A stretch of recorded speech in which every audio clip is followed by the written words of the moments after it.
So, WIG on your sheet. A WIG is a wildly important goal. Okay? If you all who were here last week did your homework, you probably wrote goals for each one of these categories. I want to get healthier, I want to get my finances together. Whatever your areas were, you probably wrote some goals in those. And we gave an example sheet to show you that. And this is me. I'm the consummate crazy goal setter. Ever since I was like in high school, every New Year's Eve, I'm like, I'm going to write out 1,000,000 goals. I'm going to accomplish everything in the world. I'm going to be a millionaire by the time I'm 12. And, I'm going to do, how it is. You just write all these crazy goals out, right? I'm going to see the world. I'm going to do all this stuff. And so I would have probably no less than 30 goals that I was going to accomplish every year. And then I would be all pumped up because I'm a motivated, disciplined guy. I'm going to do it. And then in about a month, I'm like, holy cow, I can't do all this. I'm burned out. This is crazy. I can't do it. And you run out of steam. And I've been studying goal setting and strategic planning and all this stuff for a long, long time. And I've learned that the problem is when you set too many goals, you lose your focus. And you just are going to burn out. You're probably going to half hit a few of them, and then the others are just going to go by the wayside. And so here's the thing, is a WIG is the one area of your life where change will have the greatest impact. So what I'm suggesting, and I believe this wholeheartedly, is you pick either one or two goals that are going to have the greatest impact on your life, and you start with that, okay? So let me give you an example. So let's say this happened with me. I was getting big. I was a big old guy, 280-something pounds. I was traveling all the time, and nobody's watching, so I'm eating candy bars on the airplane, and I'm eating fast food, and I'm gaining all this weight and all that. And I finally said, I was not energetic, I wasn't feeling good, and my wife said, you're going to die if you don't slow down and do this and change this. So I said, okay, that's my WIG. The most important thing I can do is get healthy. And the thing is, this goal affects all other aspects of my life. So when I'm feeling miserable and I don't want to do anything, I work more poorly, right? I want to quit. I'm too tired to work. I don't feel like doing it. When I'm unhealthy and out of shape and all that, I don't want to play with with grandkids or anything like that because they make me get on the ground and it's so hard to get back up.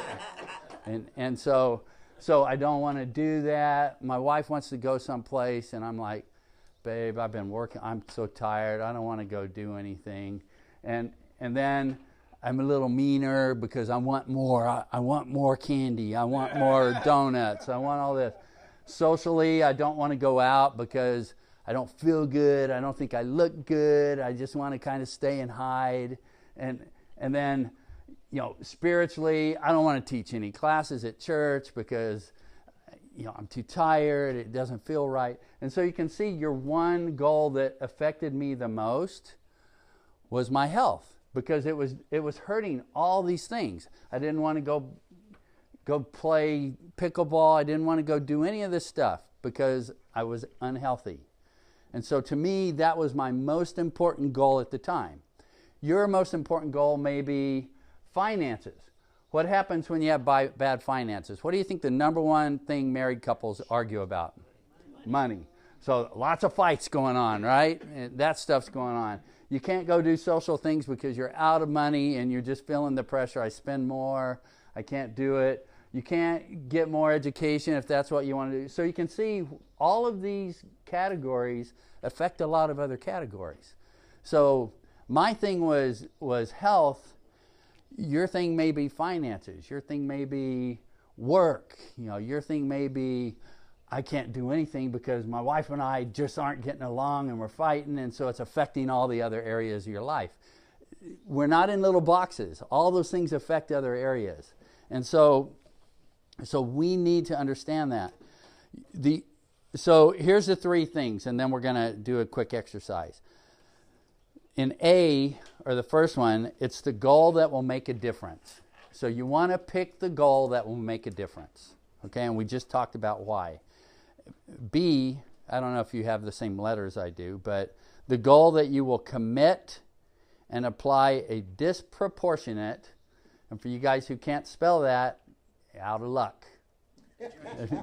Disproportionate, huh? Yeah, so get your educational goal. So disproportionate, disproportionate.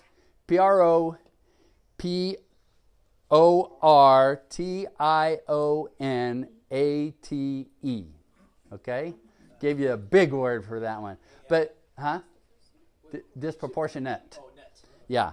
And so what I mean by that is this goal. If you have 5 goals, let's say you had 5 goals, and you're thinking, okay, I'm going to spend 20% of my time on each of those goals to succeed.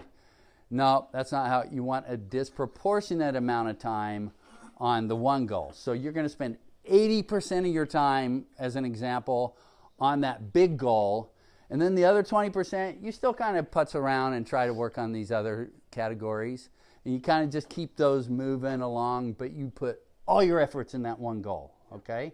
And then we'll get that rolling, and then you could probably, once that's rolling and it becomes natural, then you move to a different goal and put disproportionate amount of time in that.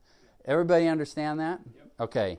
Yeah. And then the last one is always connect the why. Why did I want to change my health? Because I want to play with my grandkids. I want them to remember I'm a cool grandpa. I want to go out and have fun. I want to teach. I want to go out on dates with my wife. I want to do all this stuff. So that was my why. And so, again, tie your why to it. Now, what I want you to do is, for you guys that aren't here, maybe you're not sure what goal, but maybe you quickly can. We're going to do a little exercise. Figure out what these categories, and here's the categories: health, finances, work, recreation, spiritual, education, social, and family relationships. Of those categories, pick one that you think, man, if I really focus on this, that's what's going to help turn around where I want to get to in life. And just write it down on your paper. I'm going to pick one of these 8. Is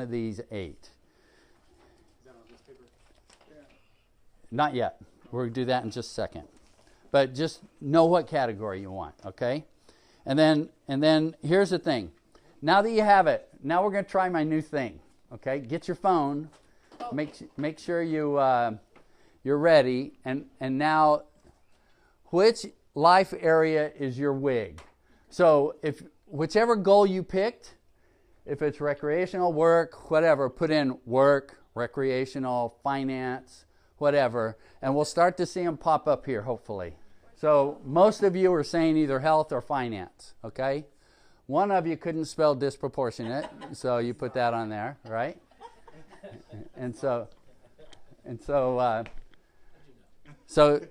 Okay, so this is just to help you guys understand this process works for every category, but everybody has different needs. Everybody has different goals depending on where they are in life and what's going on. So everybody has different goals that they want to accomplish. So here's what I want you to do. Now we're going to do this exercise. So you should have on your desk this sheet. So what I want you to do is, and just do bullets because we're not going to take forever on this, but put what is your main goal?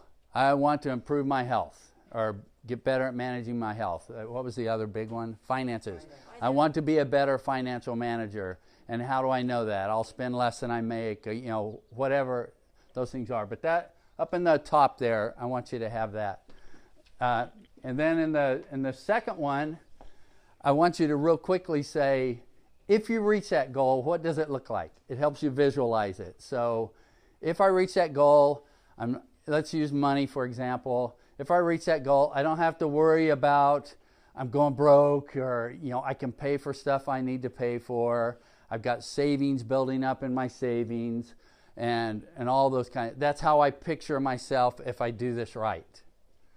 Okay? And then the third one is, why do you want to fix your finances? And dig deep. Don't say, just because I'm stressed, because I need to manage my money better for my family. I want to be a good steward. I want to be able to live a less stressful life. Those kinds of things. So those are the three things. And just put bullets. I'm trying to give you examples, and then you guys can take this home with you and fill it in, more deeply. And I'll give you an example of mine. So I did this big so you could see it. My WIG, I want to live a healthy lifestyle by exercising, eating healthy, and getting adequate rest, which are the 3 prongs of health, And we're all at different places with that. My future, I have energy, I'm confident, nice, I have a sharp, alert mind, I look better, I'm having fun, I'm getting respect from others. However you picture that, this feels good. That's how you're picturing it in your head. And then why? Why do I want to do that? Because I want to get out and hang out with you guys socially. I want to go on dates. I want to be able to teach and guide and say, hey, here's how you do it. I did it. It works. I want to mentor. I want to create memories. I want to play with the kids. My kids are too big. I want to play with the grandkids. The big kids don't want to play anymore with me. And get out and live life and impact others. That's kind of my why, okay? And so keep that in mind. That gives you some examples. And so just, pay attention to that, and you can fill that out as you go. I'll give you like 1 more minute, and then we'll continue on.